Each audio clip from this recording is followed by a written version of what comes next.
Welcome to Anchored in Truth with Pastor Bartholomew L. John at Life Renewal Gospel Ministries. I thank you for being with me, for watching and sharing this message. And I pray that it will resonate with you. Our subject for today, righteousness without godly influence, Lot's moral inconsistency. Here are some relevant scriptures. And for those who have the willingness to give, here is the information. Thank you very much. Our text is taken from the Old Testament, the book of Genesis, the 19th chapter. I'll be reading verses 12 through 14 from the King James Version. Verse 12. And the man said unto Lot, Hast thou here any besides? Son-in-law, and thy sons, and thy daughters, and whatsoever thou hast in the city? Bring them out of this place. For we will destroy this place, because this cry of them is waxen great before the face of the Lord. And the Lord hath sent us to destroy it. And Lot went out and spake unto his sons-in-law, which married his daughters, and said, Up, get you out of this place, for the Lord will destroy this city. But he seemed as one that mocked unto his sons-in-law. Now, most believers, the conscientious believers, would love to be considered righteous. And that is a noble desire, because in the Bible, only a few people were said to be righteous by God, one of them being Lot.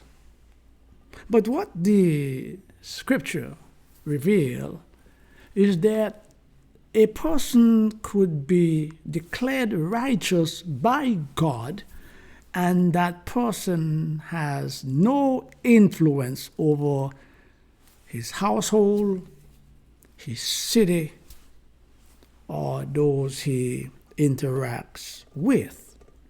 And that is the story of Lot.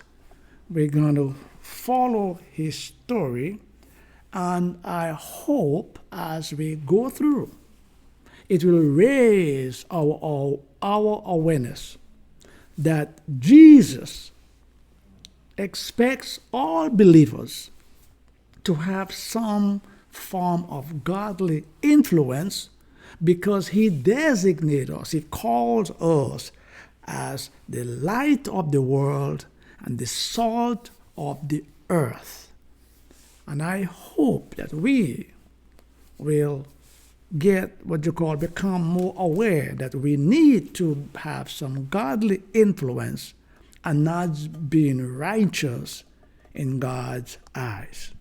So let's go back to the text, and we're going to look at the desire that God had to destroy Sodom and Gomorrah, two wicked cities that had been blatant in their wickedness. And we have in Genesis chapter 18, verse 20, the two angels who came to visit Abraham with God, they went to Sodom and they spoke to Lot. They told Lot of the plans that God had to destroy the city. In verse 13, Genesis 19, verse 13, the angels told Lot what will happen. For we will destroy this place, because the cry of them is waxen great before the face of the Lord, and the Lord had sent us to destroy it. If you read earlier, the men, they came as men, but they were angels. They came to Sodom, and they met Lot at the gates, sitting at the gate, and he introduced himself and took them in his house. Hospitality. He was a righteous man, and he will do that. And sometime during the night, the men of the city who were homosexuals, they tried their best to sodomize the two men. And Lot, of course, came into the defense, not knowing they were angels, but the angels had put the men, blinded them, that they wandered throughout the city trying to find them. Well, when the angels woke up in the morning, they told Lot, we are going to destroy the city, but we want to make sure that none of your family members are destroyed. So they gave him what you call a reprieve, a last-minute chance to save his family. Verse 19, verse 12. Genesis 19, verse 12. And the men said unto Lot, hast thou here any besides son-in-law, and thy sons, and thy daughters, and whatsoever thou hast in the city, bring them out of this place. Lot, you are righteous. We don't know of your children, but we are going to shelter them under your righteousness. Go, get them, gather them,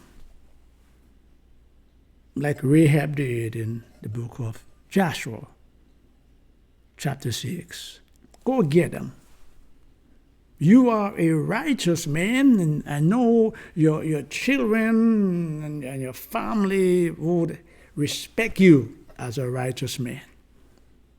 Because the angels knew that if he was dedicated, declared as righteous, he will have some influence, godly influence, especially over his children. Well, verse 14a, Genesis 19. And Lot went out and spake unto his sons-in-law, which married his daughters, and said, up, get you out of this place, for the Lord will destroy this city. I could imagine being a son-in-law of Lot. And if I knew that God had declared him as righteous, and he came to me, my family, my wife, his daughter, and my family, and tell us that the city will be destroyed by God. For me to hesitate would be a telltale sign that I don't think he is speaking for God. And as we look at the reaction of his son-in-laws, that's exactly was the issue with Lot. Second part of verse 14. But he seemed as one that mocked unto his sons-in-law. They laugh at him. His son-in-law say, "You joking, Lot, right?" His daughters, "Dad, be serious. Come on, Dad. Stop joking." They mocked him. They laughed at him. A father could not convince his daughters that were married. They were out of his house to take his warning seriously that destruction is on its way. They saw no sign in his life, however, how long he lived there. There was no evidence, there was no sign, there was no influence on his married children. Well, you could argue they were out of his house. And most time, wives will adhere to the husband rather than the father after leaving the house the way God intends it to be.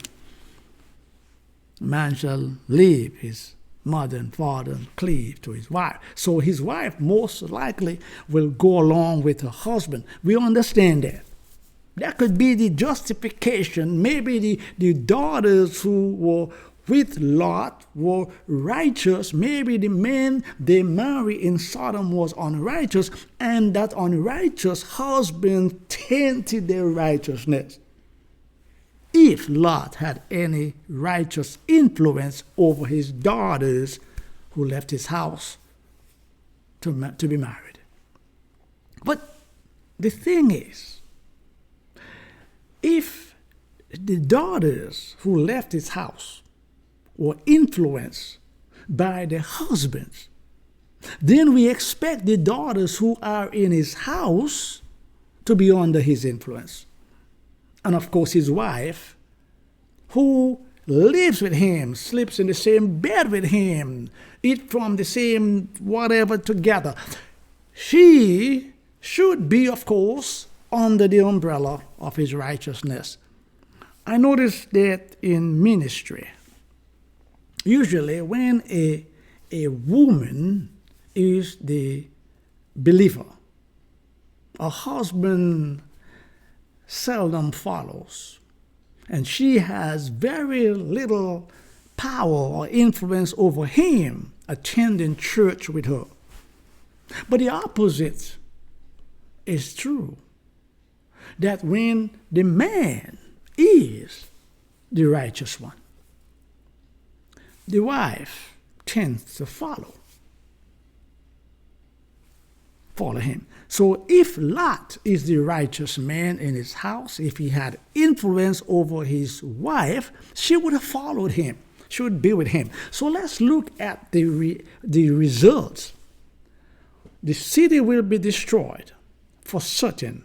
Sodom and Gomorrah will be rained down with brimstone and fire because of their sinfulness, their sexual corruption, the homosexuality, the practices that was blatant, the pride and violence and oppression of the poor and moral arrogance. God decided to destroy the city. But we expect Lot in that city to make a difference.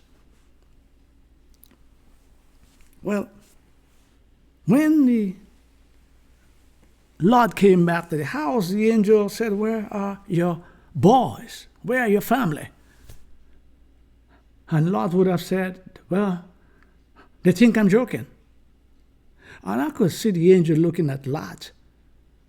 "You are righteous. I've come to save you, and you had no influence over your children. That nobody else came to your house except those who lives in your house." And his wife then, at least, would be safe with him. The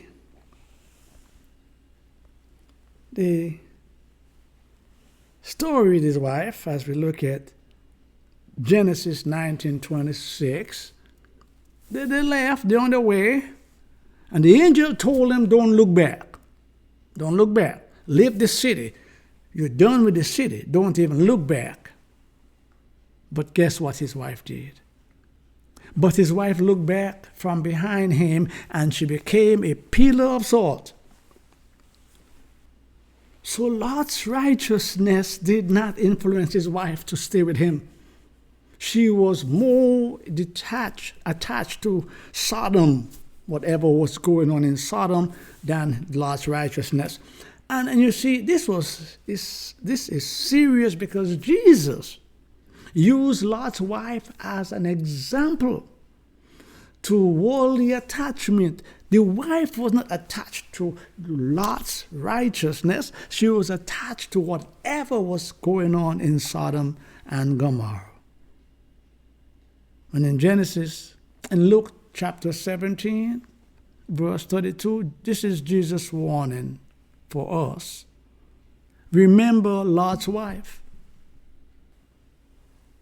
Jesus, he's telling us, do not get attached to material or worldly things.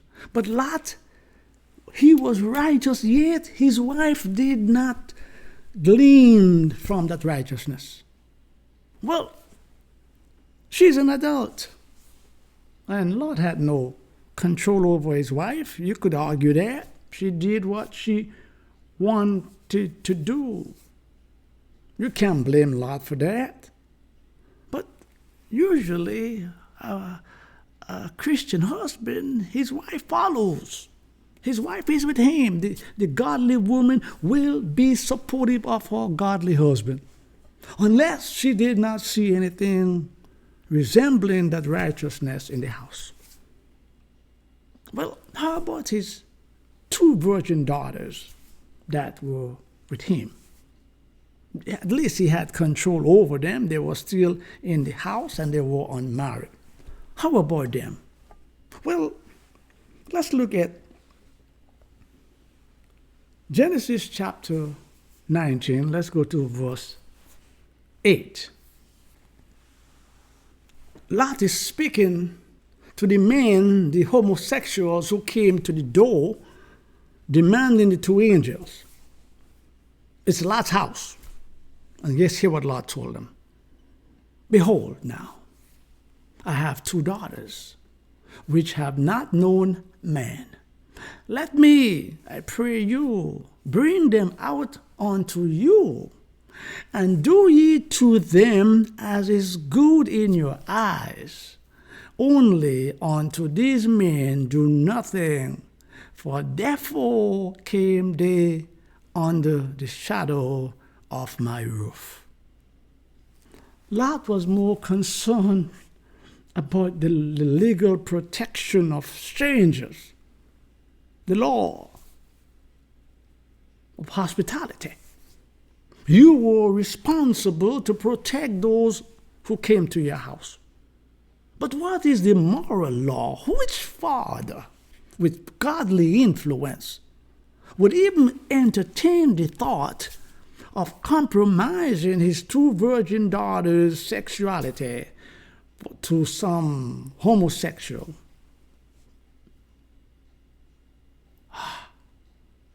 What influence? What influence? The daughters heard him. Hey, you could use my daughters, abuse them if you want. Do whatever you want to do with them, but you're not going to touch this man. Not because Lot was not defending the man, because the sexual practices in that city were corrupt. He was protecting the men because they came under his roof and he was responsible for their safety, but not for their morality. He was willing to sacrifice his daughter's morality. And two young women, we don't know the age, but they were not yet married. And you are willing to give the men and told them to enjoy yourself, abuse them. As two young daughters in your father's house, you heard your father is willing to give you up to men you don't know, total strangers, to have sex with them. What is the message he's saying? It is okay. It's okay.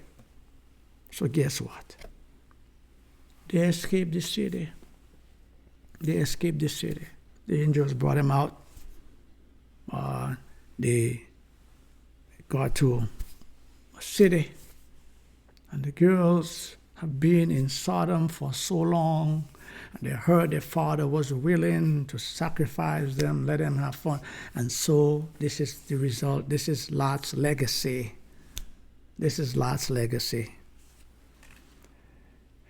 Genesis chapter 19, verses 31 and 32. And the firstborn said unto the younger, Our father is old, and there is not a man in the earth to come in unto us after the manner of all the earth. Come, let us make our father drink wine, and we will lie with him, that we may preserve seed of our father. This is the product of Lot's righteousness. The two daughters, their thinking reflected Sodom moral compromise, the corruption. They would have seen it, they would have heard it. And there is no conviction. Both daughters, one did not try to talk the other. Let's go get our father drunk, that we may have relationship with him, that we may have children for him. They could not wait upon God. They could not trust God. They were not the only three people in the world. They did not trust God, and their father's influence did not rub off on them, so they were thinking like Sodomites. The same practices that they witnessed for so long was now part of them. Lot's legacy.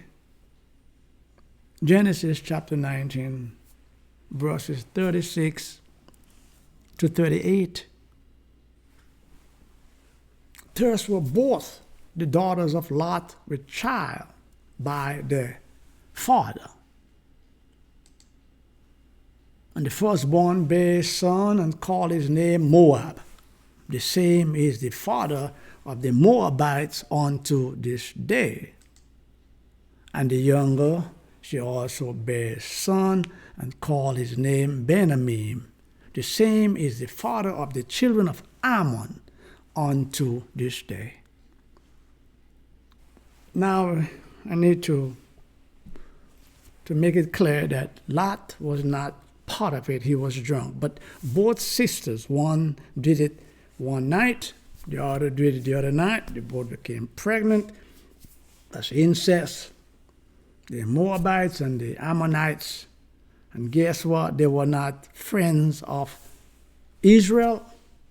Actually, God had pronounced a curse on those two nations and they were forbidden to join the congregation of the Lord. Deuteronomy chapter 23, verse 3. An Ammonite or Moabite shall not enter into the congregation of the Lord. Even to the 10th generation shall they not enter into the congregation of the Lord forever. A righteous man without godly influence is useless in terms of influencing others in a godly way. And why you think? Let's wait. Lot did not just stumble onto the lack of influence. He put himself in a position that eroded and diluted any godly influence he had, because he did not take the necessary steps to guard his relationship with God. Well, he was still with God. His relationship and his light and salt that we are of the earth. In Genesis chapter 13, verses 10 and 11, this was the start of Lot's downfall. He chose prosperity over spiritual enrichment. And Lot lifted up his eyes and beheld all the plains of Jordan, that it was well watered everywhere, before the Lord destroyed Sodom and Gomorrah, even as the garden of the Lord, like the land of Egypt, as thou comest unto Zoar. Then Lot chose him all the plains of Jordan, and Lot journeyed east, and they separated themselves the one from the other. Prosperity over spiritual environment. Lot chose the plain. He was not yet in Sodom, but he's going to inch himself there. Verse 13. Verse 12 first, and then 13. Abraham dwelled in the land of Canaan, and Lot dwelled in the cities of the plains, and pitched his tent toward Sodom. But the men of Sodom were wicked and sinners before the Lord exceedingly. That did not stop Lot. He knew of the sinfulness in the city.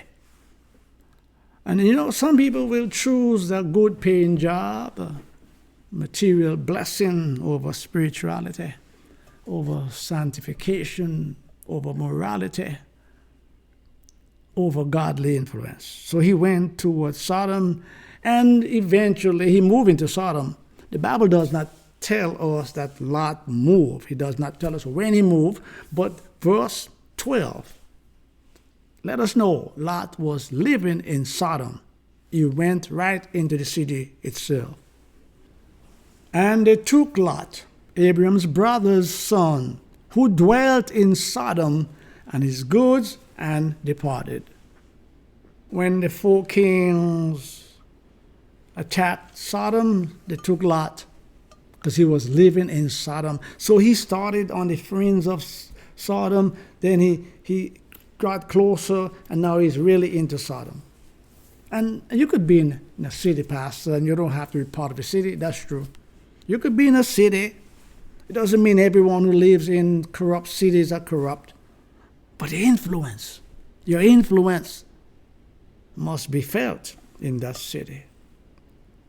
As we look at 2 Peter. 2 Peter chapter 2, verses 6 to 8. And turning the cities of Sodom and Gomorrah into ashes, condemned them with an overthrow, making them an example unto those that after should live ungodly, and delivered just Lot, vexed with the filthy conversation of the wicked. For that righteous man, dwelling among them in the in seeing and hearing vex his righteous soul from day to day with the unlawful deeds. When the angels came, they met him at the gates. To sit at the city gate, that means you accepted, you were accepted, and he had adapted into that culture. Yes, he was grieved privately by what he saw, what he heard, but he never spoke up. He never opposed. No one knew in the city how Lot felt. He did not make his righteous light shine. He did not sprinkle his salt because he did not want to offend. He was offended, but he's not going to offend. And I'm telling you that righteous belief without consistent living ultimately destroy your influence. You believe. He believed God. But it was not consistent with the way he lived, his lifestyle. He did not do the things they did. It vexed him, but he did not oppose it. And silence in the face of sin, it means you approve it. You see, sometimes now we talk about we don't want to offend anybody, and we have to just what you call tolerate. Lot tolerated it, and it diluted and destroyed any influence he had. Righteousness without godly influence produces moral instability. He was not stable. His family was not stable. Influence determines the power or effectiveness of your voice. The more influence you have, the more your voice is accepted, the more results you'll get. But inconsistent living will destroy that influence. And when your influence is destroyed, you will compromise. And when you speak, you sound like a hypocrite. And so when Lot went to warn his family, they saw a hypocrite, a jokester, and they did not take him seriously. Let this be a warning to us. You may be righteous in your own way. God may look at you as righteous, but those in your circle, those in your house, those in your job, those in the marketplace, do they see you and know what you stand for? Do they know what you stand for? Do they know what you will not tolerate? Or do you just laugh and they think you're one of them? That was the moral compromise. His inconsistency destroyed his influence. And because he had no influence, Lot could not even save his wife, his children who were married, and even those who he had under his control committed incest because his righteousness was not passed on. Let it be a lesson to us. It's a warning to us that let your light shine and let your salt take its effect and have some godly influence if you are a child of God. Until next time, let your light shine. Be blessed. Peace.